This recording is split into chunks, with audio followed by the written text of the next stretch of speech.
tonight. It is another week here with the Not Ghost Host podcast, and I am your ghost host, Mike. And today we are going to be talking with Dave Olson from the Chicago Paranormal Investigators. We have a little interview with him. There is video of it, so if you can find us on YouTube under Edzilla, or you can look under Mike Whitty through my RSS, but there's really not much of video. It's just a sound wave. I'm supposed to be on Spotify and Apple in video form. However, I don't know how that works and if I am or not. So, because I am, only a few episodes into this. So, check that out. And without further ado, we will be going with Dave out at the site at Paranormal Chicago Convention in Countryside, Illinois.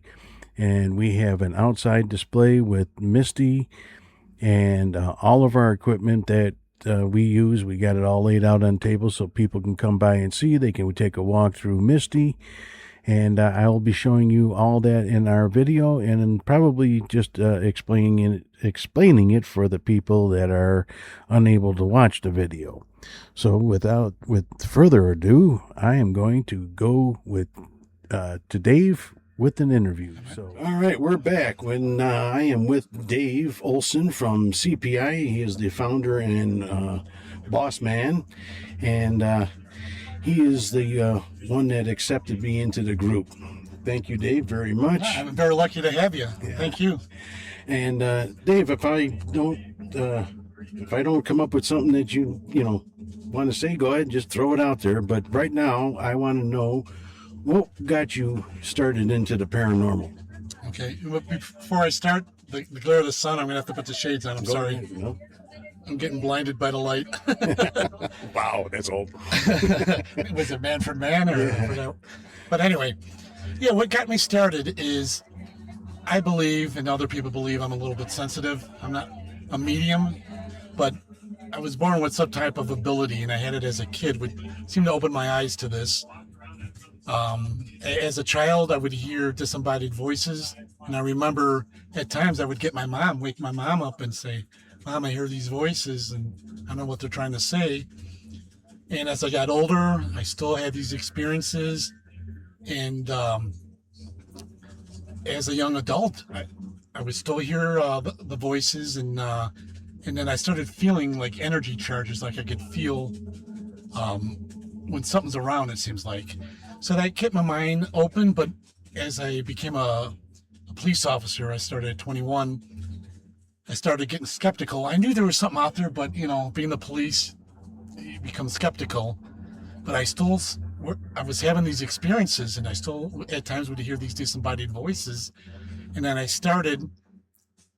after I got off probation, I started working a side job at a haunted location. It was the City College, but the grounds were the Dunning Institution, Chicago State Hospital. And there was so many employees from housekeeping, engineers, teachers, other security guys that talked about experiences. And after working there, I started having my own experiences, which led me into buying gear. I'm like, there is something out there. And then at times I was able to document these disembodied voices that I would hear in my own ears, and they're on the recording, so no, I'm not going nuts. And that's what really got me going, is working at community college that used to be the hospital grounds. There was so much activity there, and I caught my very first clear EVP there, and they go, "What are you doing?" And then it said, "Get out, leave now." And so after that, I ended up forming a team in 2009. In between 2008, I started investing in gear 2008, and then I exploded in 2009. And after that, when I formed the team.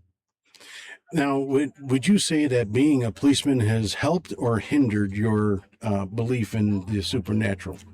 At first, I was young. It might have hindered it.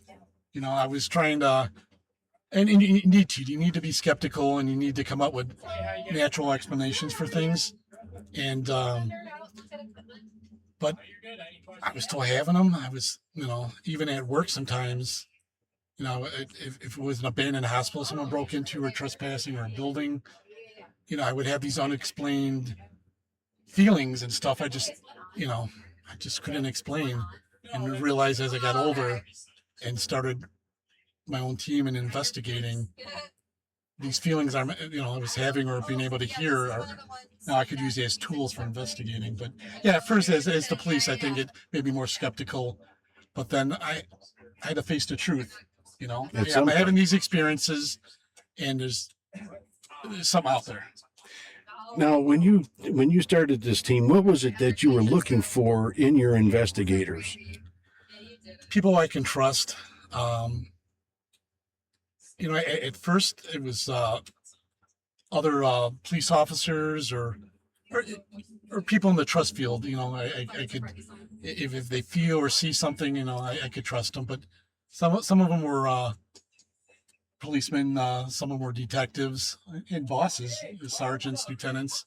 And when I first started out, and I also had civilians, yeah, the trust factor. If I can't trust them in my own home, how could I trust them investigating someone else's house? Right. Last thing I want is liability of stuff being stolen or damaged and stuff like that. So, are there any particular traits that you look for somebody or in somebody, or just go by feel? A combination of both. I mean, sometimes it seems like I have a good judge of character. I can feel sometimes the energy off someone, negative or positive, which helps. And it's just being the policeman for years, being interviewing offenders and stuff. I think it helps me out. People that want to join a team, to interview them, asking certain type of questions and seeing how they react. And also it helps with clients, Right. Especially being able to talk to them. Sometimes it's hard over the phone. I'd rather do it in person. If it's too far, then maybe Skype or one of the video chats where I could read them. Now, when you're going out to these investigations and you have a claim of, let's say, things moving and a lot of noises and sounds, when you come to the realization that what you're hearing is probably based on the house, not on any supernatural, how do you approach somebody and tell them, hey, it's really not anything? What if these people actually think that they have their family members? How do you break that news to them? If possible, show them. Like if they're hearing certain noises, this is what's so good about having first responders on the team. Like for instance, Ryan and Matt, they're firemen, and like Matt, a lot of firemen have side jobs. So like Matt was in construction, redoing homes and heating and air. So man, he's a key tool when it comes to stuff like that. He'll go in, floorboards, the venting for the air, depending what the claims are. And he really digs into that, looking for a natural explanation. And if he comes across it, or we come across it, if possible, if we could recreate it, we'll show the clients. And sometimes it's a big relief. It could be a relief, but some people, some people really want to believe that they have something in their home, and maybe they feel that it's their brother, sister, or something like that. And I don't have a problem telling somebody the truth, but I'm a little bit too blunt. Right. And I don't want to come off like there's nothing here. Yeah, those people are still with you, however you look at it, but they're not doing your haunt. Right. And that, me, I would just say, hey. Almost like in the field where you gotta, like if a policeman gets into a heated situation, you get the partner to come and explain that. Might be a little more, right. Tell it differently. Yeah, tell you, hey, come on over and talk because I can't do this anymore. You step back and, but yeah, you know what? You can't please everyone. You could just tell them if they want to believe what they want to believe. This is what we believe, or through our experience, what we think it is, and that's all you can do. If they want to believe it, otherwise, right. that it's, spirits related or paranormal related, you can't change their mind. But all you can do is try to tell them the truth, and through your experience, or if you're able to recreate it for them, it really helps. Yeah, that's probably the biggest thing, is being able to prove what you're saying. But have you ever followed another team or another team follow you and say completely different report of what you have, or haven't you come across that? A little bit. I think it's more of a team that didn't have enough, how can I say, equipment to document things correctly. It's not that you need everything out there. I mean, I'm way overboard with equipment, but to me, it's very important to cover as much as you can, video, audio, and match everything up when you go through it and stuff. But I think sometimes teams, not all teams, but some teams that don't have the right equipment, and they just can't cover as much. And they might capture something that could be, for instance, an outside noise. Like sometimes we cover inside and outside, depending on where the location is. Well, every location we try to cover inside and outside, but you got cameras. Like, for instance, you could be in a house or in a basement, you hear what sounds like a scream, and you don't have any coverage outside. It could be someone on the street going by, or in a car radio, or whatever. So I think sometimes I come across something like that with maybe with other teams, and well, it's not that they're doing it purposely or anything like that, but something like you know what I mean. Yeah, well, it's like right now we're sitting outside. These microphones are not supposed to be so sensitive that they pick up everything else, but they are picking up everything. And I mean, these are designed not to do that, but yet they're still picking it up. So I can see what you're saying with the right equipment, or maybe less quality equipment can also hinder their investigation. I'll give you an example. We investigated this old Chicago police station, and I actually captured gunshots, legit gunshots. I brought it to the range guys, had them review it, and I had that place covered inside and out with cameras and voice recorders. Now, if I didn't have enough equipment to cover that, I could prove that it wasn't any outside noise. The recorder, the audio came from that room and only that room. None of the outside voice recorders and cameras with audio captured it. None of them in the hallways, in the other rooms, outside. There wasn't a car backfire. I could prove all that stuff. It took a long time to go through and match everything, but I could prove it came from that room and only that room. And if I didn't have that equipment to cover it, it's a question mark. How about if it was fireworks outside or something, or a noise that came from outside, someone shooting a gun outside? But I was lucky enough to have the equipment to cover everything needed to prove that it came from that room. And that was like Brian and I went out and did a preliminary for you in Chicago, and there was the house it's got to be at least 80 years old, if it's not older. But I heard conversations from outside the house. I knew they were from outside the house. So if I play back any of that recording, I'm going to know that those were people talking outside the house. Right. And not only that, but they were in the alley, which is 2 houses away.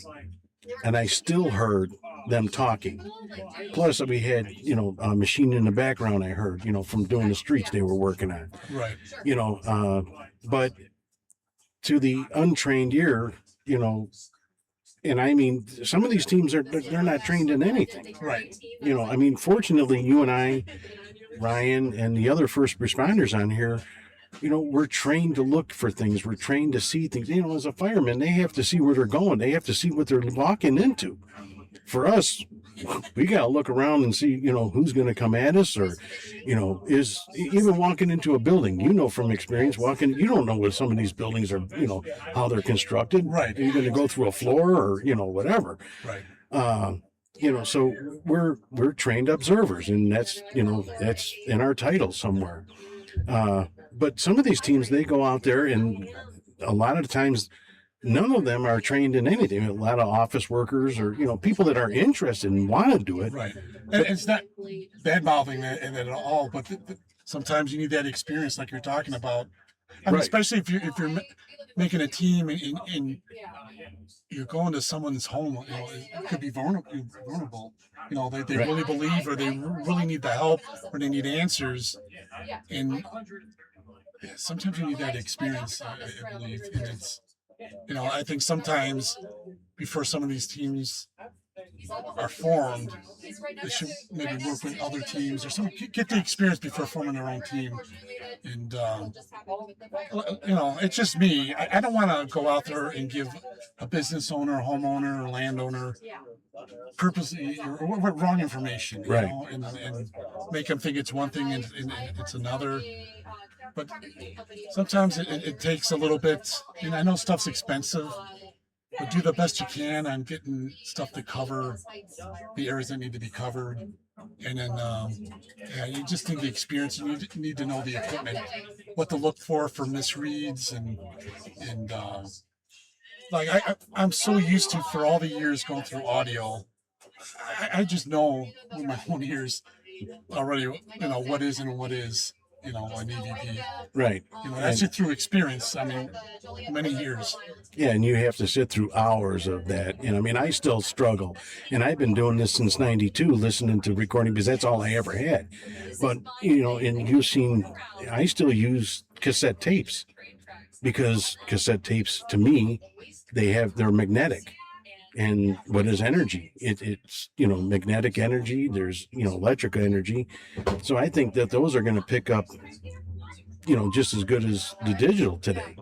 But with the teams coming up, because it's regaining its strength, I can see just by being at this conference. I think that we have the best of both worlds, because one, we have first responders.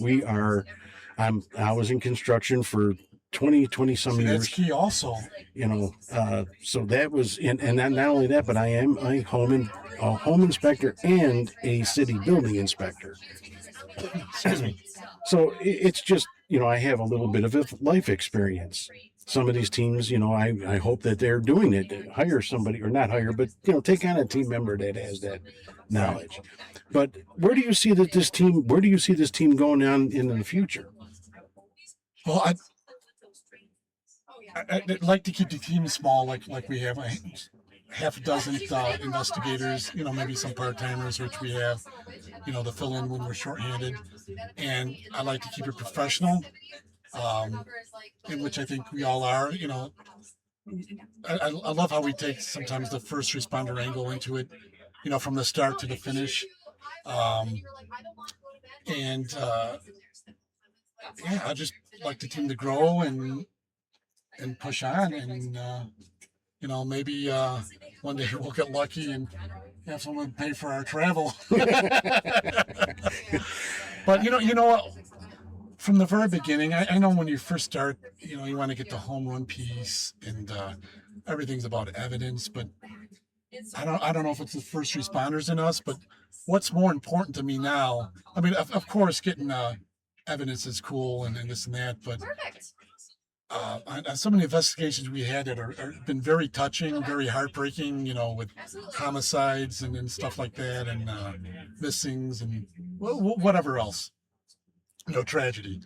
And what's more important to me now is helping both sides, if it makes sense, the client or the person that's calling, making them understand, or making them aware of what's going on, and helping whatever your beliefs are, the other side of the spirits that are waiting to go to the next step and just don't know how.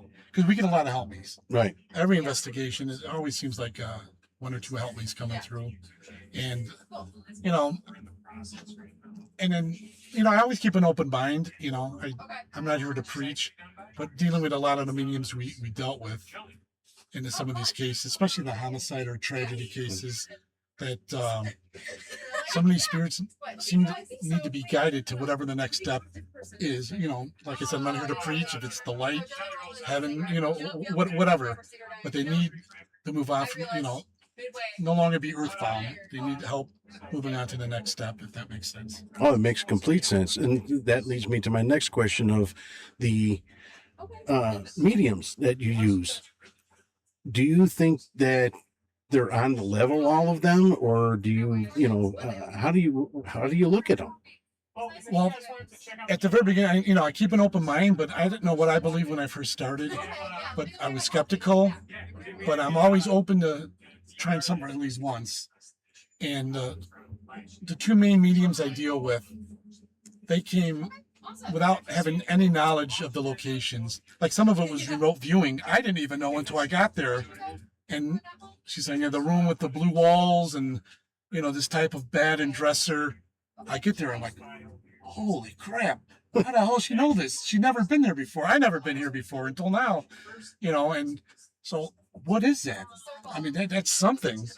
And there's stuff they know. And I remember, you know, there's information. There's no way, like I give them sometimes the address the very last second where they have to put in a GPS to drive. I don't want them doing research or anything like that, or I'll try to barely give them anything other than to get to the location. And they're just stuff beforehand. It could be like a homicide case where people were murdered. And she's coming up with all this information, and there's no way she could know.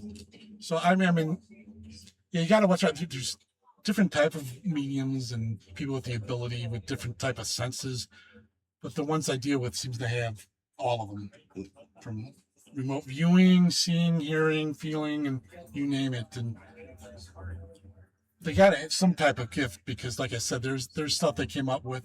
No way in the world I made sure what they would know.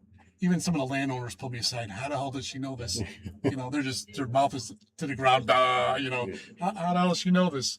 You know, because that information's never been out there.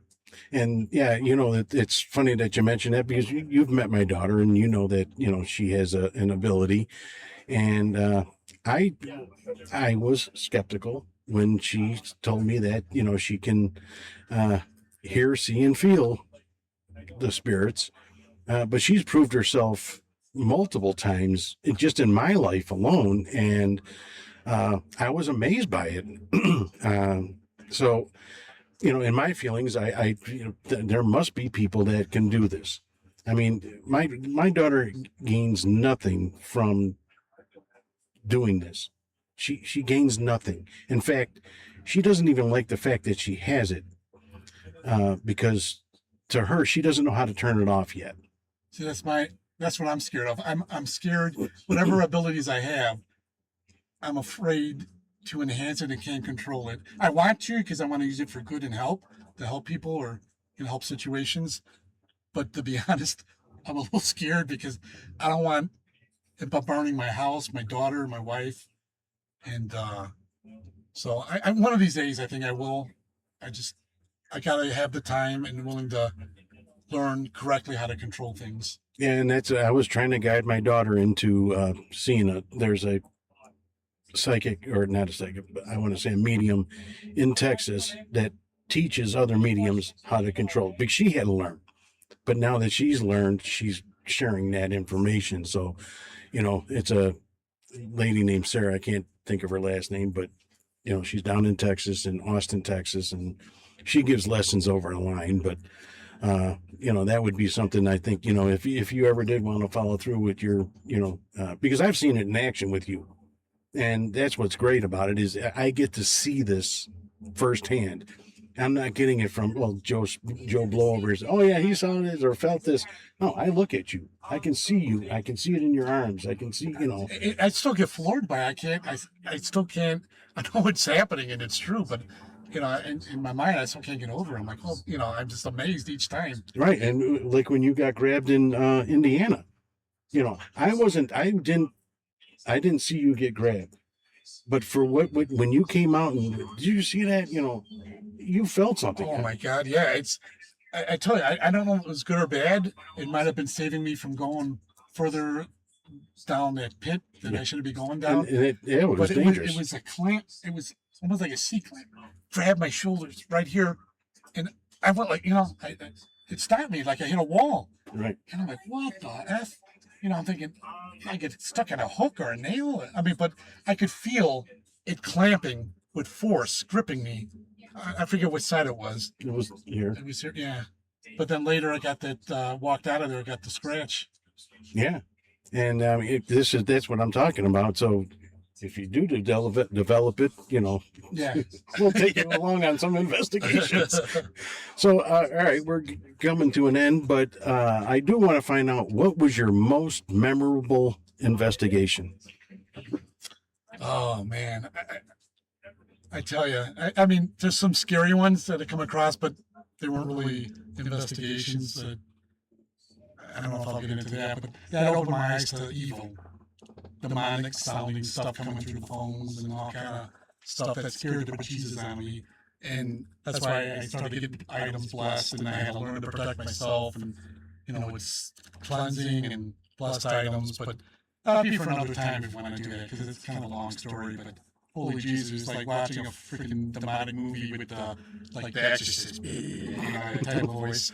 But anyway, I tell you, some memorable stuff in investigations. Like one was a gangster place, like Al Capone type of gangster place. Rocky DeGrazia owned the place, along with some others. Almost like watching The Sopranos. The strip joints, the two bars, the strippers, prostitutes, illegal gambling, and underground tunnels and stuff like that. But that place, I don't know if I mentioned earlier, if it's a business or if it's someone's home, the last thing I want to do is provoke and make things worse. But sometimes knowing, being a first responder, if it's a prison or it's a gangster place, knowing they hate the police, sometimes a little stir in the pot, or reenacting, like bringing police gear, or if it's a hospital fire gear, doctor gear, whatever it was. But I brought some police gear, knowing this place has been raided by everybody, county, local, the FBI, for all the illegal gambling and stuff. And so knowing they've been raided several times and all the money was taken away and stuff. So I had all my props, I had the police star, handcuffs, either a fake or empty gun, in a holster, and just police gear, police type gear. And so it's the first time I ever got F-bombs on recordings. Telling me to F off, you're effing dead, and blah, blah, blah, And I waited for the perfect moment, and I had papers in my hand. There was a siren outside going by.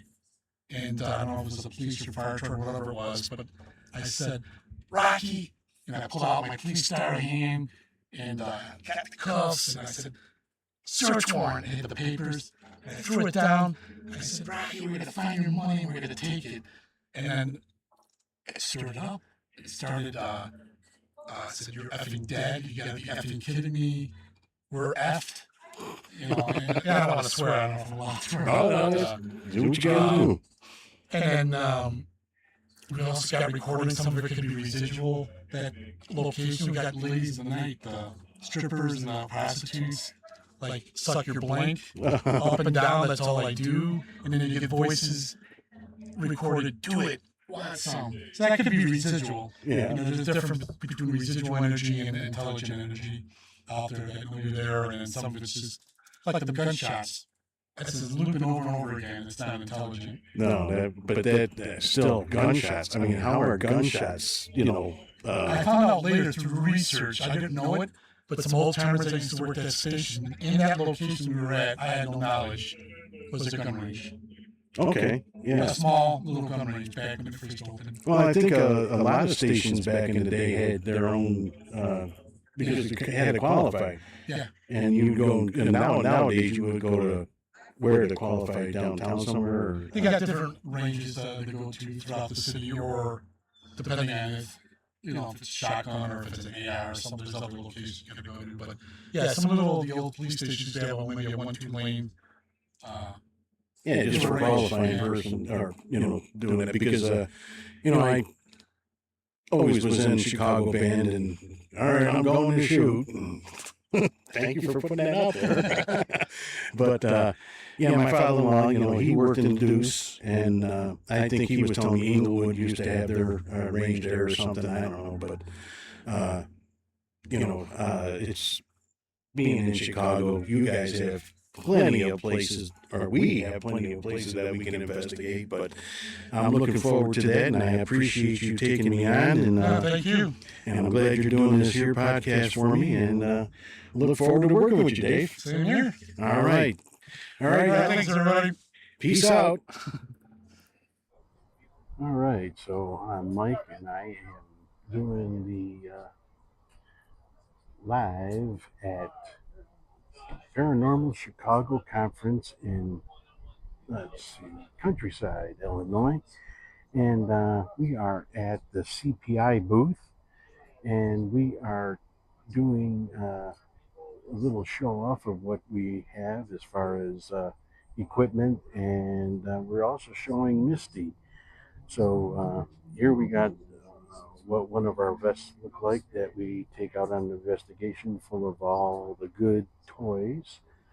There's a tripwire, and this is an Octa something or another. I don't know what the technical name is, but yeah, it's quite elaborate, all this technology that we got laying out here. Some of our cameras,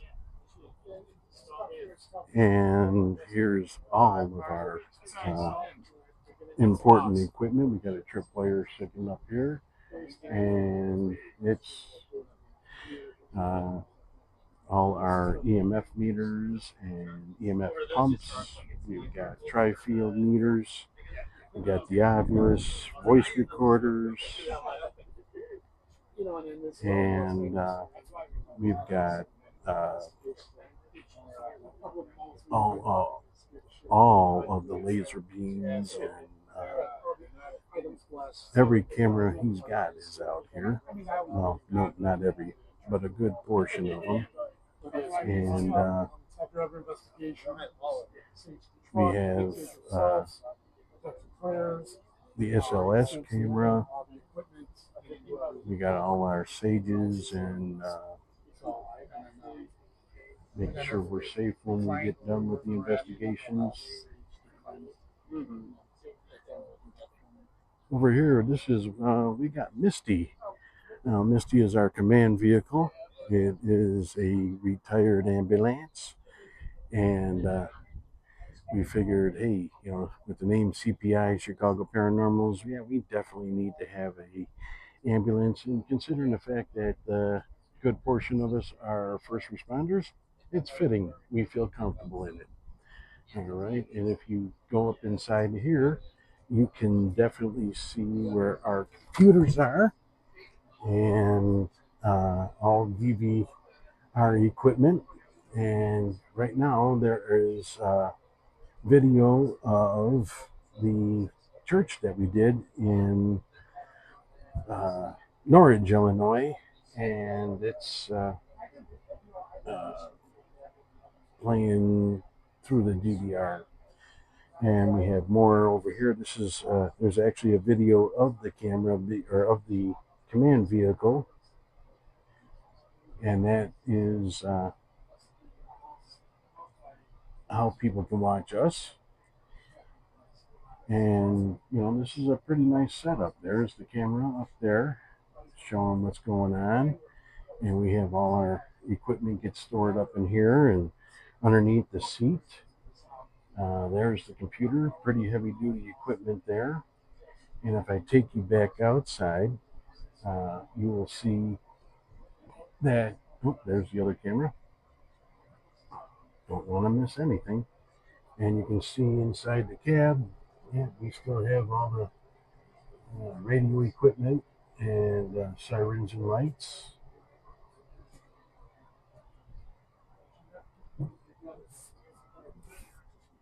All right, so I'm going to take you to the other side over here and just show you that if you open up this side panel here, it's a little bit old, but there's the backside of the DVR system. So you can get power and all of the connections custom built, so we can don't even have to run it inside the van that way. We just have to be inside the ambulance, nice and quiet and clean and dry and what have you. So quite interesting how much how much thought has gone into this ambulance conversion, and really, what Dave feels is a good thing for ghost hunting, which is needed. So, right over here, I'm just going to walk you over to one of the Ghostbuster cars, show you what that's all about, and oh, they've actually been out to my house. Look at the license plate. It's for advertisement for sure. That's a legitimate Illinois license plate. And they have done it all up with lights and sirens. They've been out to my house during the hunt. And quite a cool team, huh? Yeah, that's awesome. They got it fixed up really nice. So there you go. There's your Facebook advertisement. So, well, there's Slimer. That's who I've been looking for. Let's see if we can get a good picture. There's Slimer and me. Let me get out me out the way. Huh? Oh. It looks so cool. I didn't want to jump in there and take a picture. Oh, no.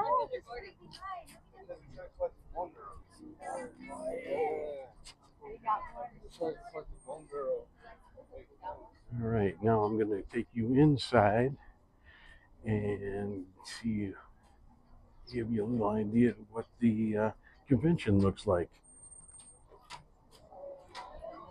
All right, here we are. We are just doing the entrance booth here. Oh, I'm sorry, brother. Yeah, you as well. All right, we're at the convention. And all these tables, they sell all healing and protection and books. Everything you can imagine, what you want, what you don't need, what you do need, everything. So, as you can see, people are, I don't know what happened there. My camera just loses signal once in a while. So, here we are.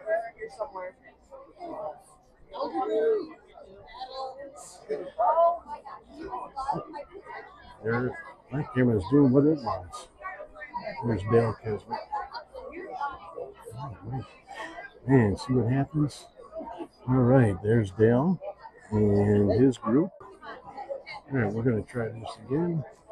And we're going to just walk through the convention. As you can see, everybody's here. Everybody that's into the paranormal is here. Either they're into the paranormal or they're into the healing, but they're here. We've got all kinds of charms. We've got all kinds of books.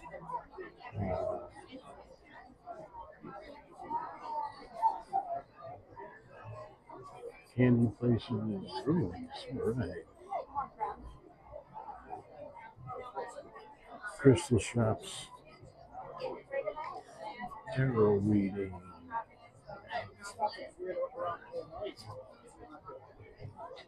3D printing.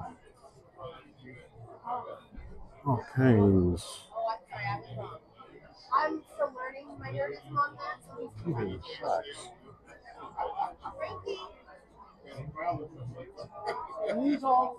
Oh, pictures. Equipment.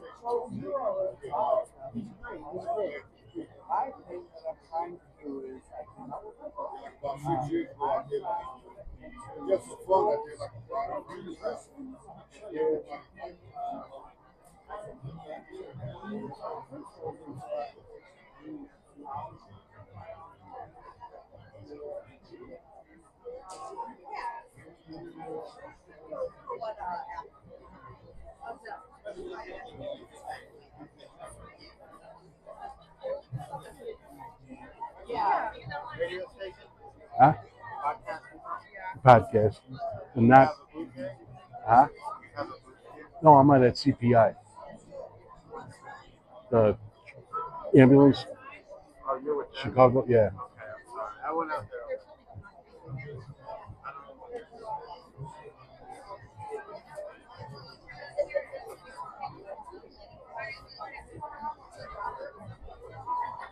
Look at all the jewelry.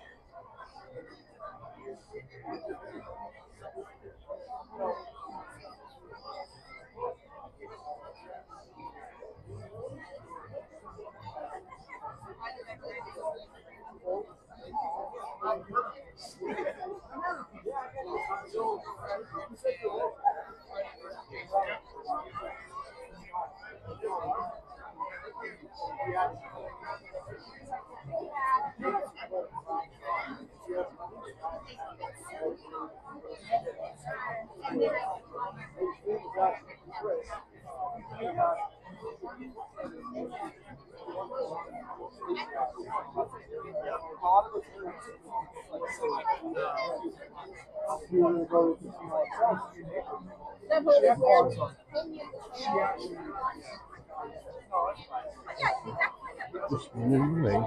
That's what they do.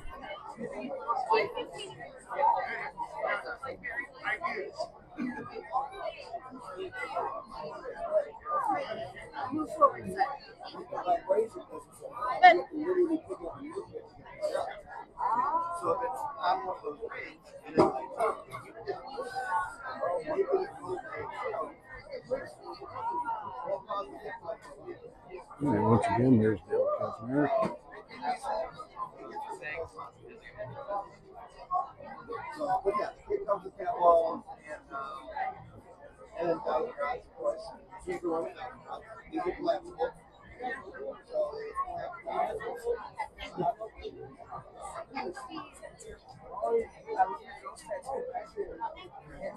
Really cool looking displays here. We got some very artistic, old school in the store. Look at that. Wow. A lot of work goes into this.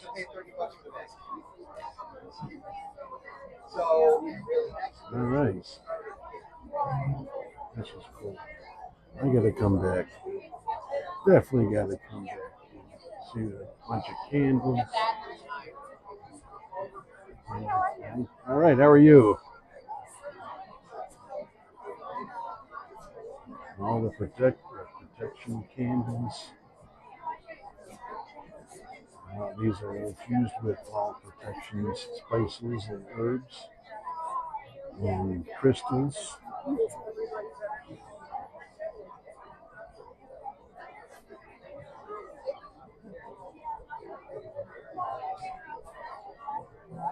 Where are you going?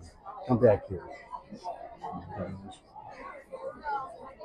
All right, so that was the show. Now I'm going to come back through and walk through without recording. So see you in a bit. Peace out. All right, everybody, how we doing? We are back at Shipwreck Studios in Burbank, Illinois.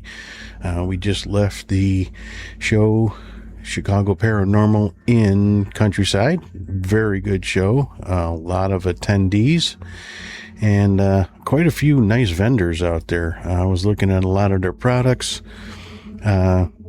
And nothing really crazy. But I did notice there was, tarot card readers. There were a lot of arts and crafts there, 3D printing people.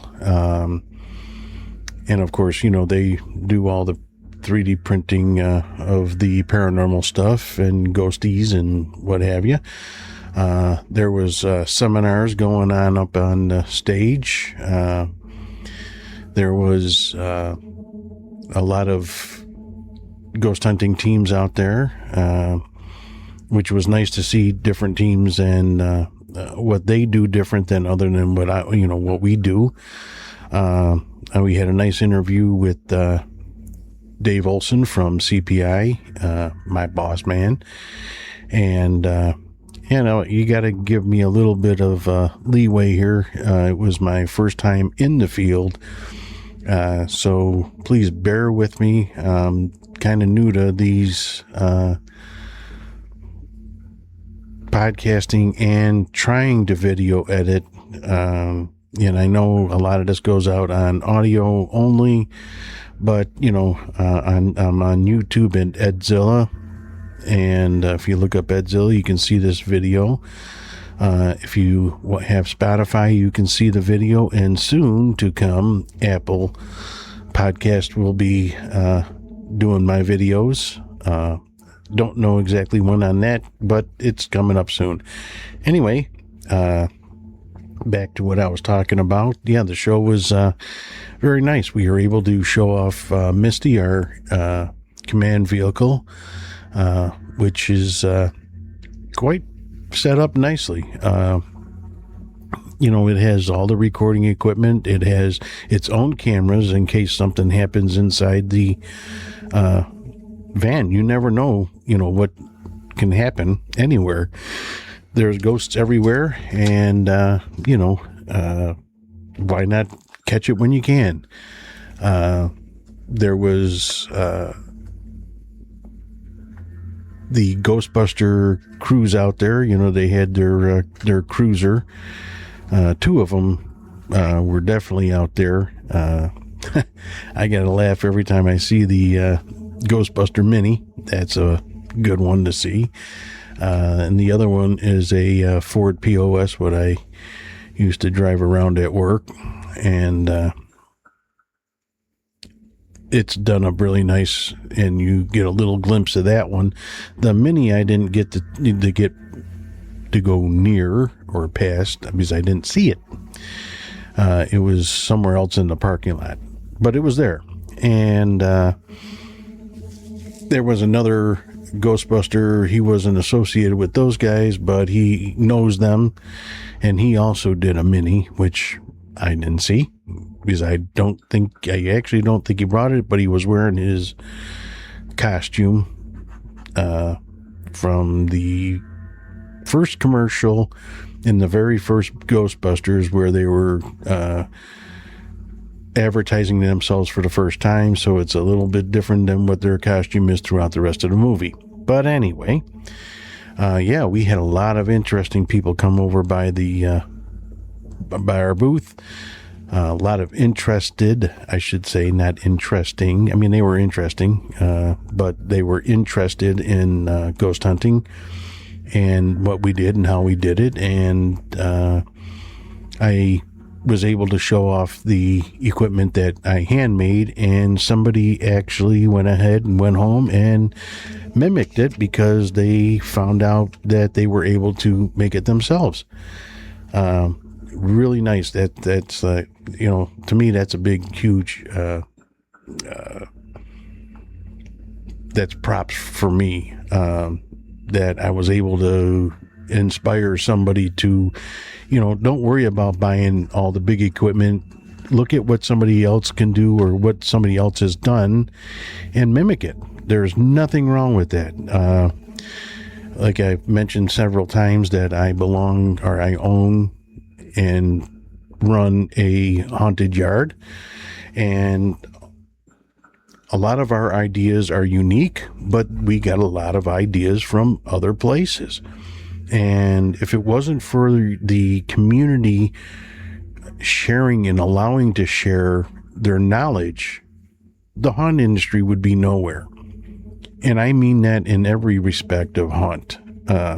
Ghost hunting, haunted places, they get inspiration from one place that, they allow investigators in.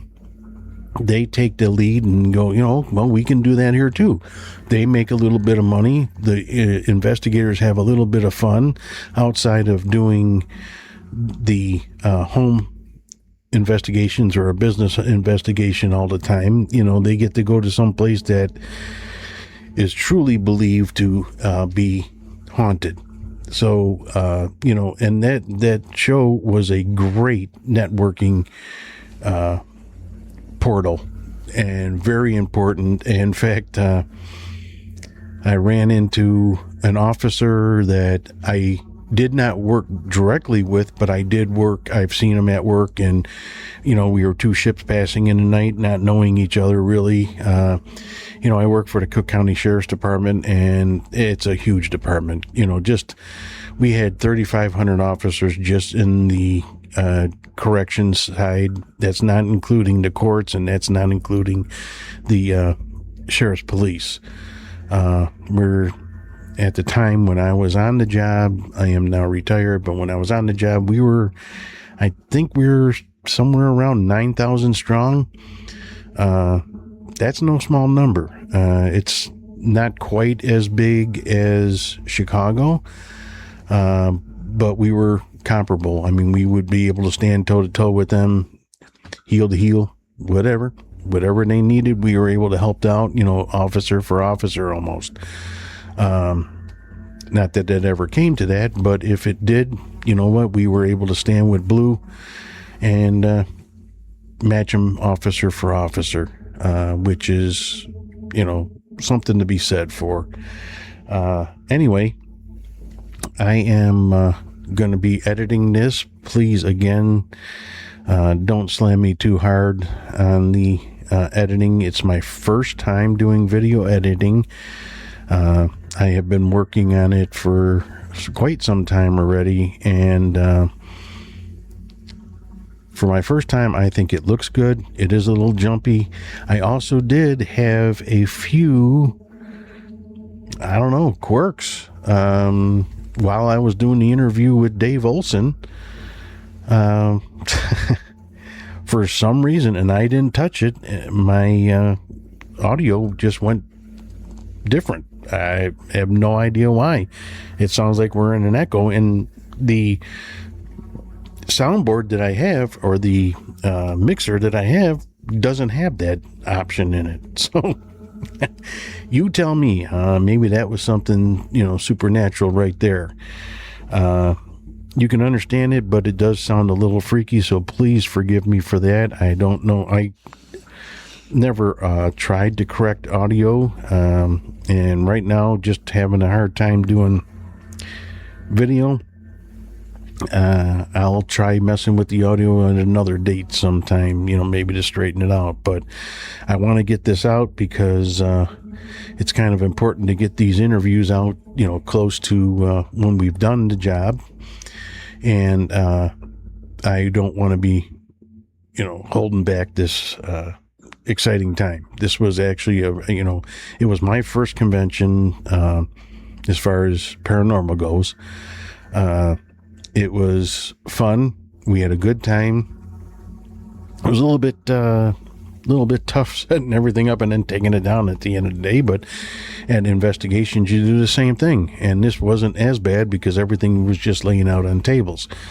At the investigations, it's strung out all over the place. So yeah, we didn't have too many cords to wrap up other than a handful.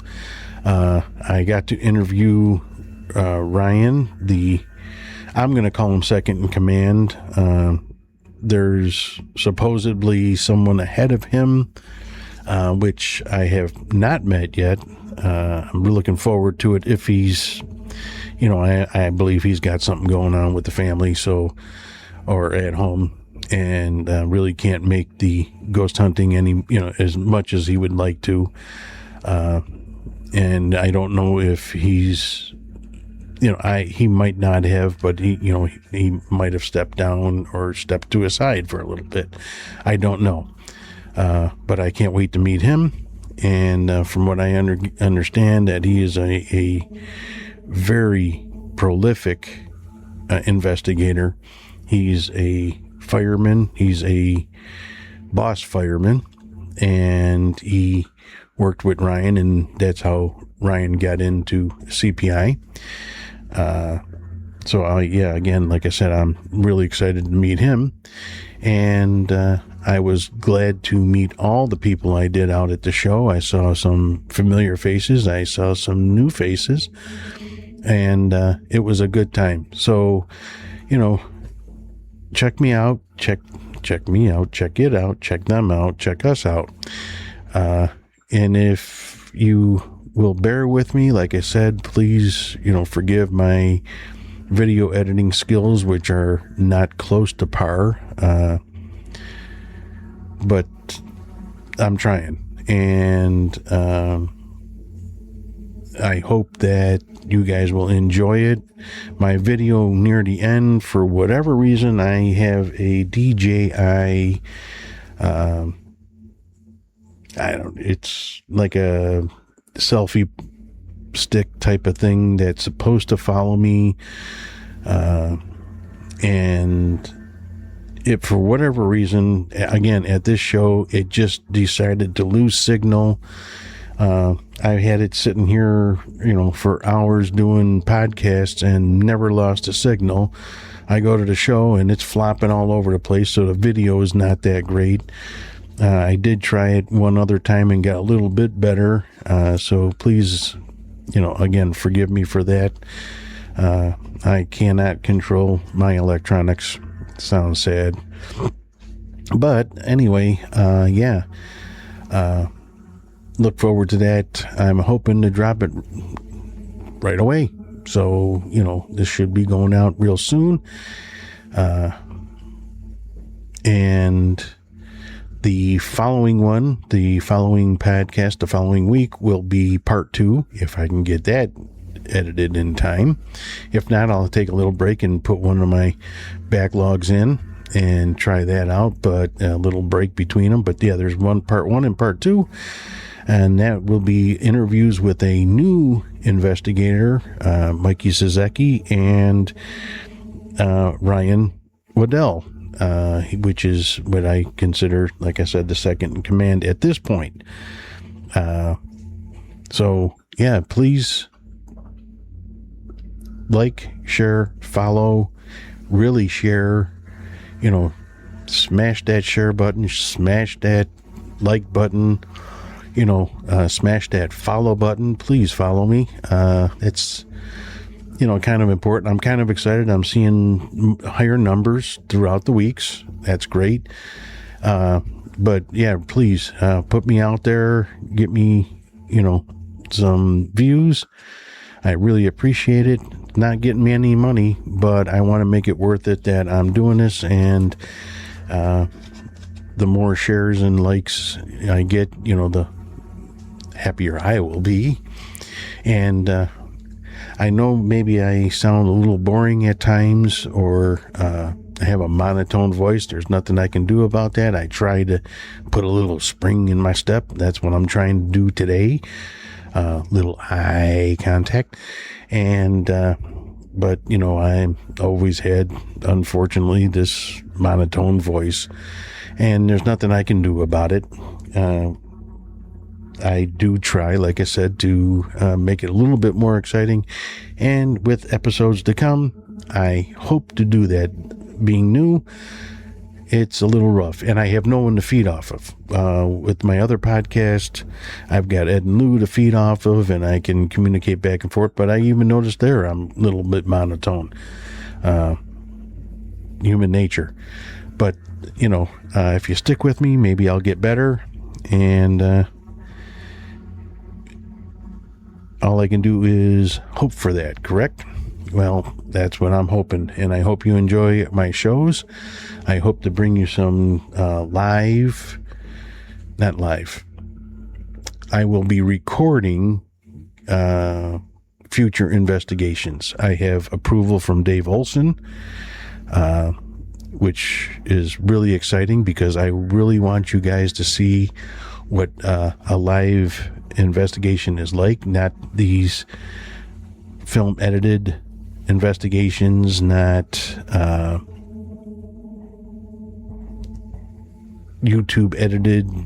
This will be what you see is what we do.